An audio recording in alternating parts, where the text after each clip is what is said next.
నాయన నీ యొక్క వాక్య సంబంధమైన సభలు ఏర్పాటు చేసి నిన్నటి దినము ఈరోజు మాకు తోడుగా ఉన్నందుకు వందనాలు, స్తోత్రం తండ్రి.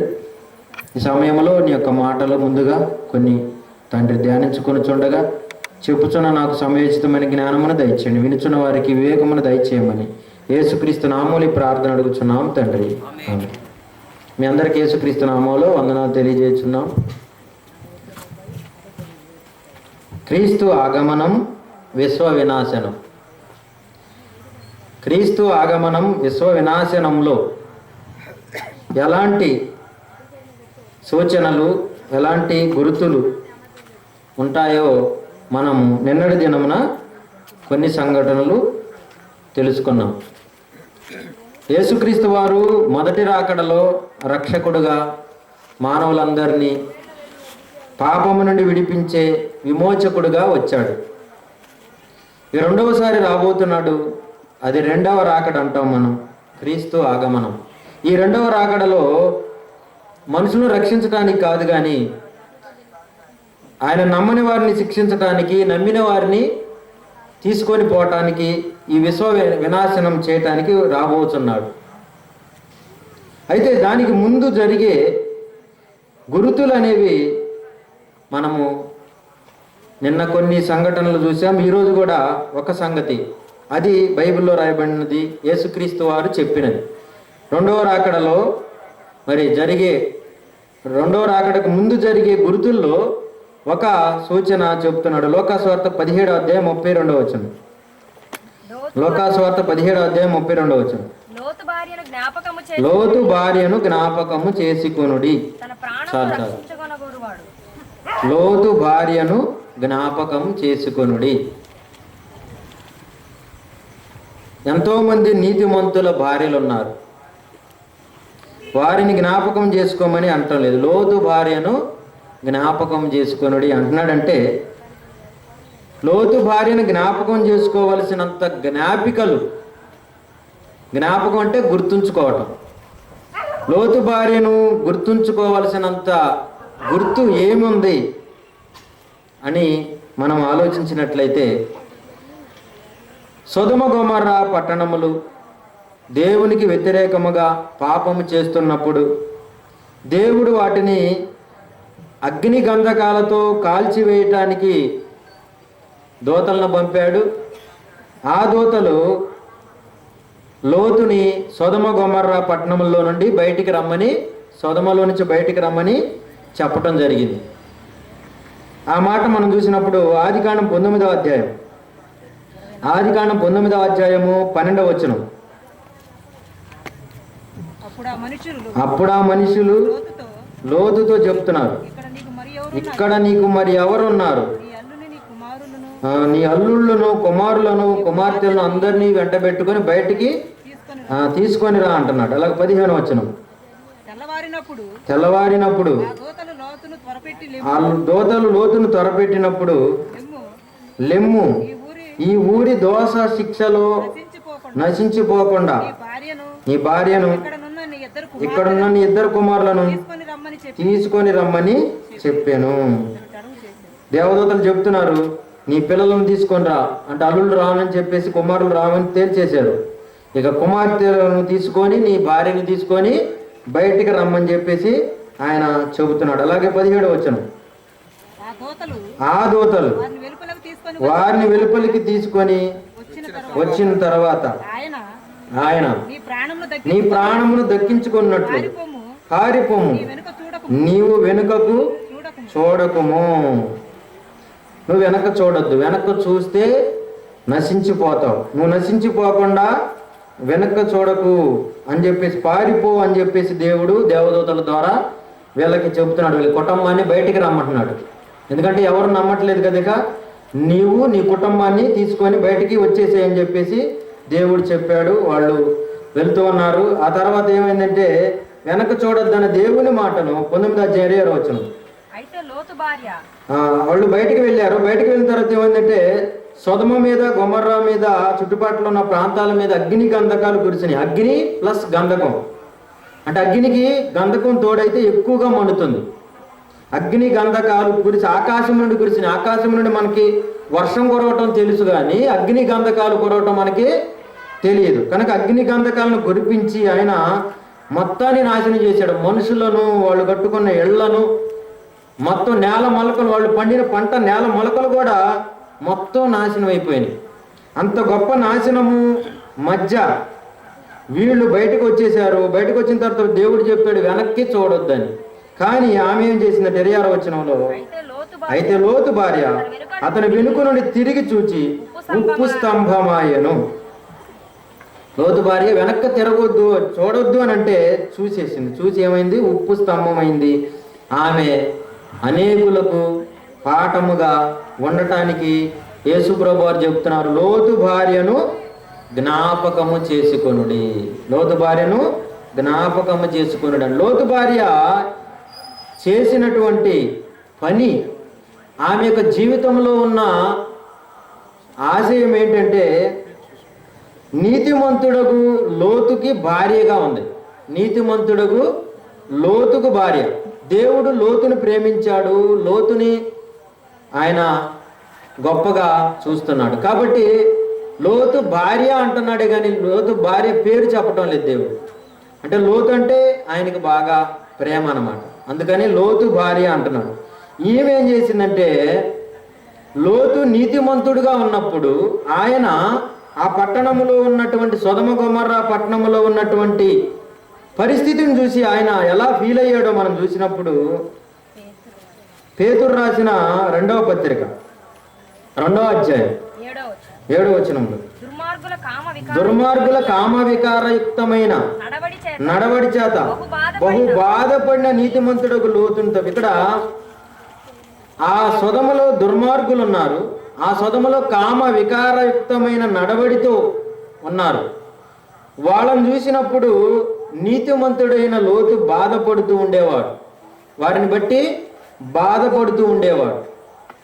ఈమె అయితే ఏం చేస్తుందంటే వాళ్ళతో ఏమికి సంబంధాలు ఉన్నాయి, వాళ్ళతో ఏమికి కనెక్షన్లు ఉన్నాయి. కాబట్టి ఏమేం చేసిందంటే లోతుని ప్రేమిస్తూనే వాళ్ళతో కూడా అనుకూలంగా ఉంటుంది. నీతిమంతుడకు లోతు భార్య డబల్ రోల్ ప్లే చేసింది అన్నమాట. అంటే లోతుకి తగిన భార్యగా ఉన్నట్లుగా నటిస్తూ అటు లోకములో ఉన్న వారితో కూడా సహవాసం చేస్తూ ఉందన్నమాట. నీతిమంతుడకు లోతుకి అనుకూలంగా ఉన్నట్లు ఉంటుంది, అటు లోకముతో కూడా స్నేహము చేస్తుంది. అందుకనే లోతుతో వస్తుందే కానీ మనసంతా సొదమ వైపే ఉందన్నమాట.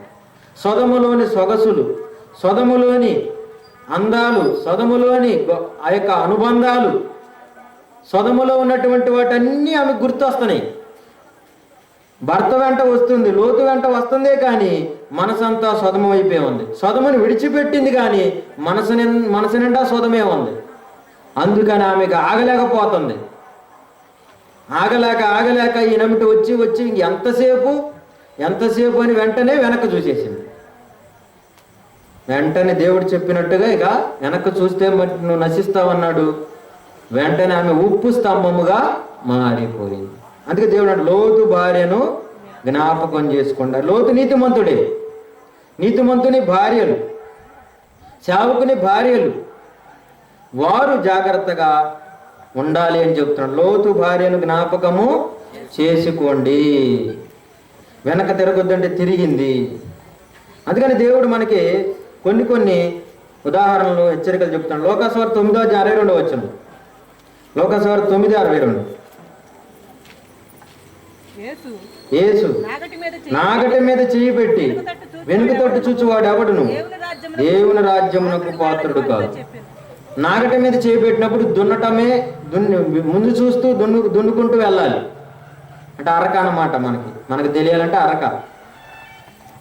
ఎడ్లు నాగలి దున్నేటప్పుడు ముందు చూస్తూ చక్కగా సాలులోనే తోలాలన్నమాట. పక్కకు చూస్తే అంటే సాలు తప్పుతుంది. అందుకని వెనక తట్టు చూచువాడు ఎవడు దేవుని రాజ్యమునకు పాత్రుడు కాడని ఆ ఉపమానాన్ని, ఆ పోలికని చెప్తున్నాడు ఆయన. అంటే దేవునిలోకి వచ్చినప్పుడు ముందు చూపే ఉండాలి, వెనక చూపు ఉండకూడదు. ఏదైతే వెనకటి కార్యక్రమాలు ఉన్నాయో వాటిని మనం విడిచిపెట్టాలి.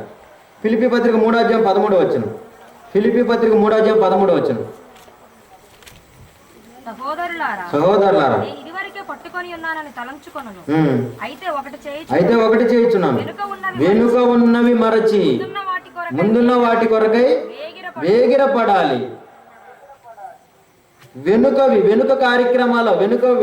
కార్యక్రమాలన్నీ విడిచిపెట్టాలి. వెనుక అంటే మన పాత స్వభావం, పాత సిద్ధాంతాలు, పాత లక్షణాలు, పాత నడవడికలు, ఇవన్నిటిని విడిచిపెట్టి యేసు వైపే చూస్తూ ముందుకి సాగిపోవాలి. వెనక్కి తిరిగేవో లోతు భార్యని జ్ఞాపకం చేసుకుంటున్నాడు.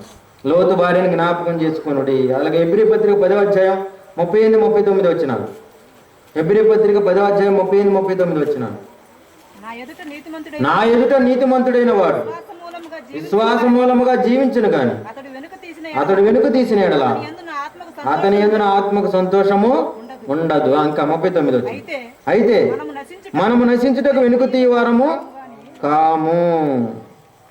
వెనక్కి చూసేవో నశించిపోతావు. వెనకంటే వాక్యానికి వ్యతిరేకమైన జీవితం, దేవుడు బైబిల్లో చెప్పిన వాక్యానికి వ్యతిరేకమైన జీవితం అంతా వెనుకటిదే.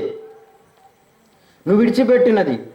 నేను రక్షణ పొందాను, దేవునిలోనికి వచ్చాను అన్న తర్వాత పాతవన్నీ కూడా విడిచిపెట్టాలి. వెనక ఉన్న వాటిని విడిచిపెట్టి ముందుకే సాగాలి. లేకపోతే నీతిమంతుడైన వాడు వల్ల కూడా నా ఎదుట నీతిమంతుడైన వాడు విశ్వాస మూలంగా జీవించును, కానీ అంటే నీతిమంతుడు కూడా వెనుక తీసినేడలా, నీతిమంతుడు కూడా వెనుక తీసినేళ్ళ అతని యందు నా ఆత్మకు సంతోషం లేదు. అంటే నీతిమంతుడు వెనక తీస్తాడా? వెనక తీస్తాడనే నీతిమంతుడు భార్య లోతు గురించి దేవుడు రాశాడు. లోతు భార్య నీతిమంతురాలు కాదా? లోతు భార్య కూడా నీతిమంతురాలు.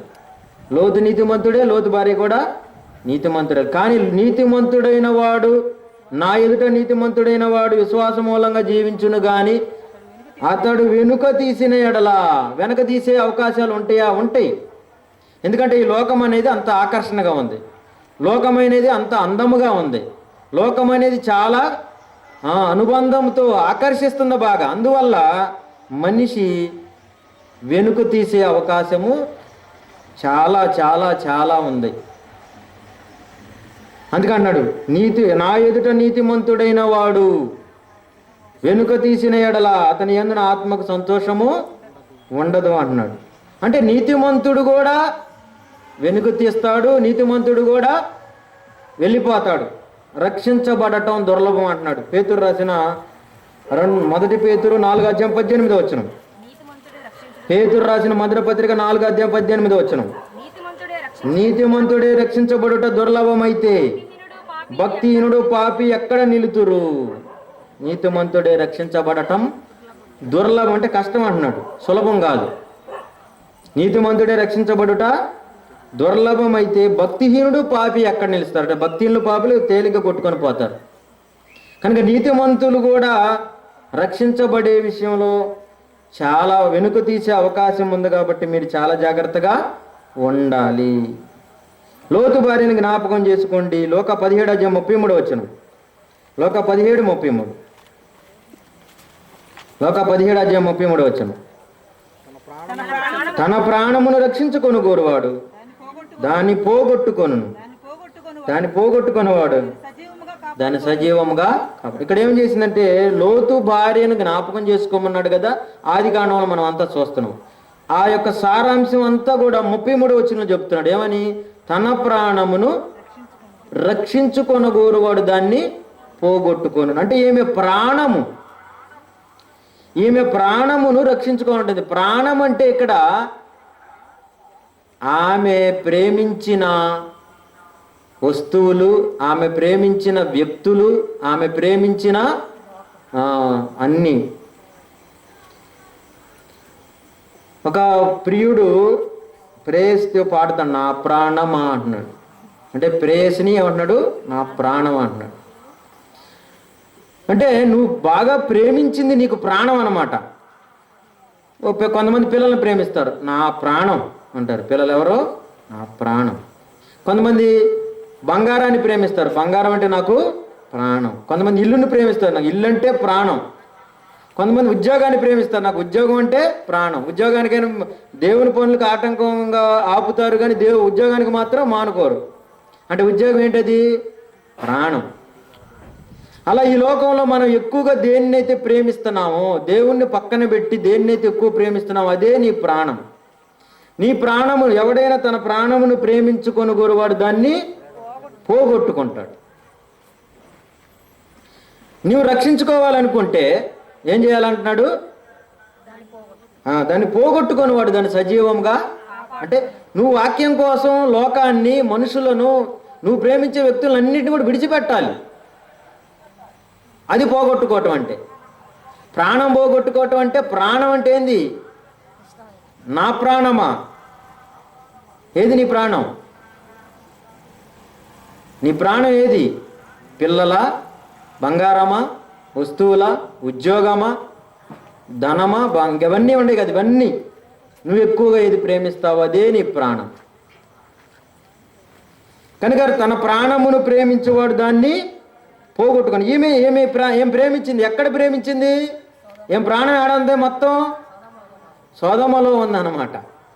సొదొమ కాలిపోతుంది, అటు చూసింది కనుక ఏం కూడా ఉప్పు స్తంభం అయిపోయింది. అదేదో మనం కథలో చెప్తాం చూడండి, కోతి గుండెకాయ ప్రాణానికి గుండెకాయ గడ్డి తగిలిచ్చాను అంటాడు, చెట్టు కొమ్మని తగిలిచ్చాను అంటది కోతి. లేకపోతే రాక్షసుడు ప్రాణం అక్కడెక్కడో ఉందని అంటారు. అవన్నీ కాదు, ఇక్కడ మనం దేన్నైతే ప్రేమిస్తున్నామో అక్కడే ఉంటుంది మన ప్రాణం. తన ప్రాణమును ప్రేమించుకోని వాడు దాన్ని పోగొట్టుకొనును. దానిని పోగొట్టుకొనివాడు ప్రాణమును పోగొట్టుకోవాలి. నువ్వు దేన్నైతే ఎక్కువగా ప్రేమిస్తున్నావో దాన్ని పోగొట్టుకోవాలి. త్యాగం చేస్తేనే నీవు నిత్యజీవానికి వెళ్ళిపోతావు, నువ్వు రక్షించబడతావు. త్యాగం లేకపోతే నువ్వు రక్షించబడటానికి వెనుకైపోతావు. లోతు భార్యను జ్ఞాపకం చేసుకోండి.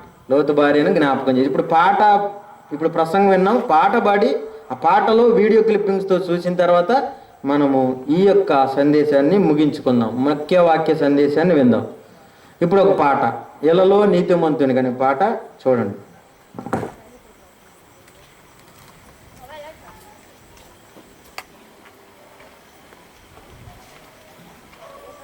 రికార్డు కొట్టామంటా బాయ్, కొట్టలేదా? కొట్టావా? ఆగేదా?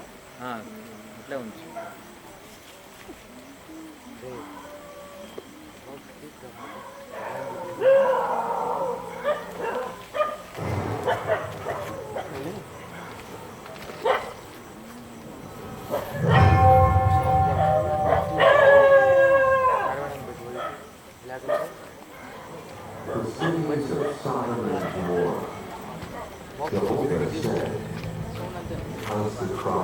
Sodom and Gomorrah is great, because their sin is very grievous.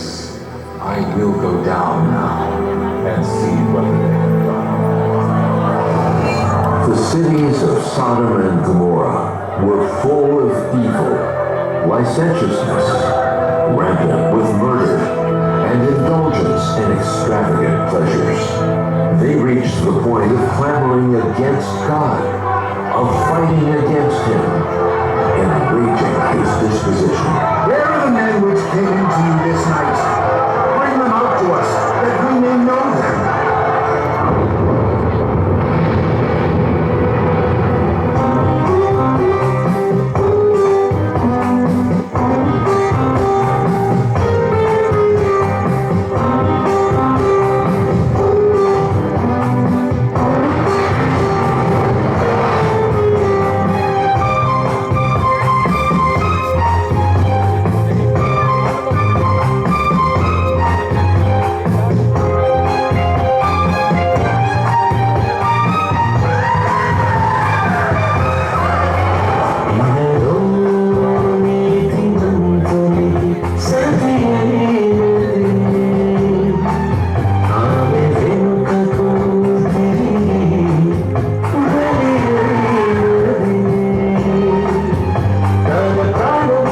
రక్షించుకున్నాననుకున్నది దేవుని మాటే ఆమె వినుకున్నది తన ప్రాణం రక్షించుకున్నాననుకున్నది దేవుని మాటే ఆమె వినుకున్నది సేవకుని భార్యగా నీతిమంతురాలైనా దేవుని మాటకు అవుతుంది ఇలలో నీతిమంతునికి సతి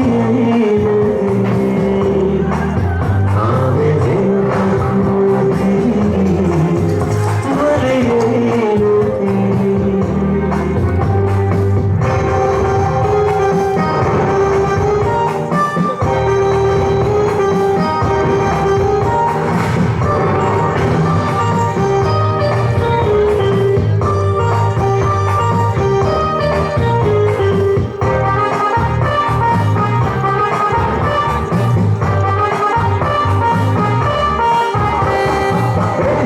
చేసుకొని ఇల్లు కట్టుకొని నాటుకొని ప్రాణం కొరకే బ్రతికాము వ్యాపారం చేసుకొని లాభాన్ని కమ్ముకొని కట్నం తీసుకొని ప్రాణం కొరకే బ్రతికాము నీ ప్రాణం నీకు కాదని నీ ప్రాణం తన కోసమని తన నిమిత్తం నీ ప్రాణమని ఇవ్వాలి స్వార్థని తన ప్రాణం రక్షించుకున్నాననుకున్నది దేవుని మాటే ఆమె వినుకున్నది సేవకుని భార్యగా నీతిమంతురాలైనా దేవుని మాటలు వీరిదే ప్రాణం పోతుంది ఇలలో నీతిమంతునికి సతి అయినది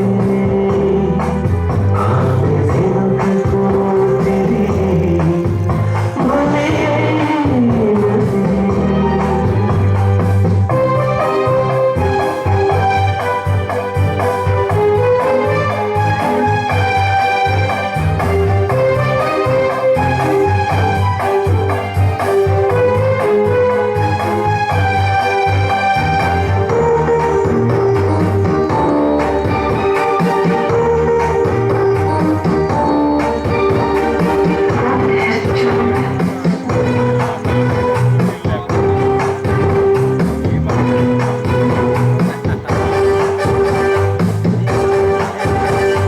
కయ్యను వారే ఉండవద్దని ఎవరి ప్రాణం తాగి తీయవద్దని తాను తీసే అధికారం నీకు లేదని ప్రాణమిస్తేనే పరలోకం దక్కుతుందని నీ ప్రాణం తీసే హక్కు లేదు అని నీ ప్రాణం మీరే తీయకూడదని ప్రాణం ఇచ్చింది నీకు దేవుడని ప్రాణం ఇవ్వాలి తన కోసమని ప్రభువు ముందే మృతి పొందాలని రాసేశాడు తన కోసం ప్రాణం పెట్టాలని చెప్పేశాడు సేవకుని భార్యగా దేవుని నమ్మిన వారైనా దేహం దేవునికి బలాన్ని ప్రాణం పోతుంది ఇలలో నీతిమంతునికి సతి అయినది ఆమె వెనుకకు తిరిగి బలి అయినది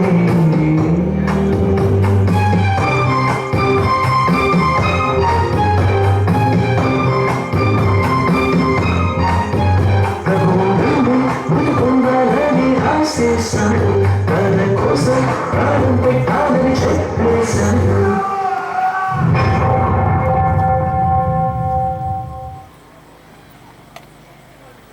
లోతు భార్యను జ్ఞాపకం చేసుకొనుడి తన ప్రాణమును రక్షించుకొనుగోరు వాడు దానిని పోగొట్టుకొనును నా నిమిత్తము స్వార్థ నిమిత్తము తన ప్రాణమును పోగొట్టుకునేవాడు దాన్ని నిత్య జీవం కొరకు రక్షించుకొనును అని యేసుక్రీస్తు వారు చెప్పారు. కనుక మన ప్రాణము సువార్త అయి ఉండాలి.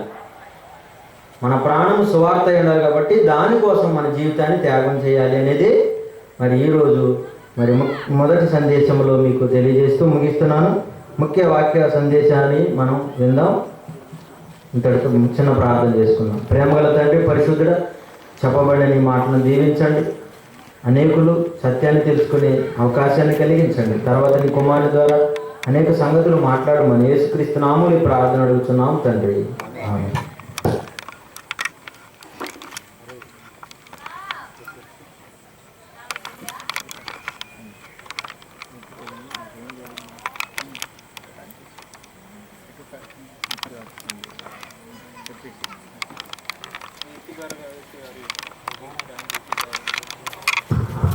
మంచిదండి. ఇంతవరకు ముఖ్య సందేశానికి ముందు మొదటి వర్తమానాన్ని విన్నాం. మన మధ్యలో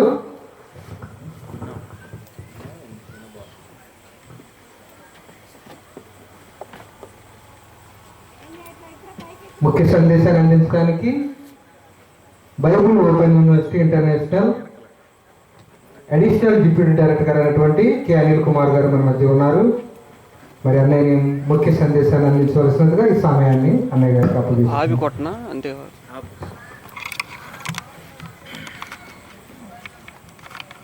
ప్రార్థన చేసుకుందాం. ప్రియులారా,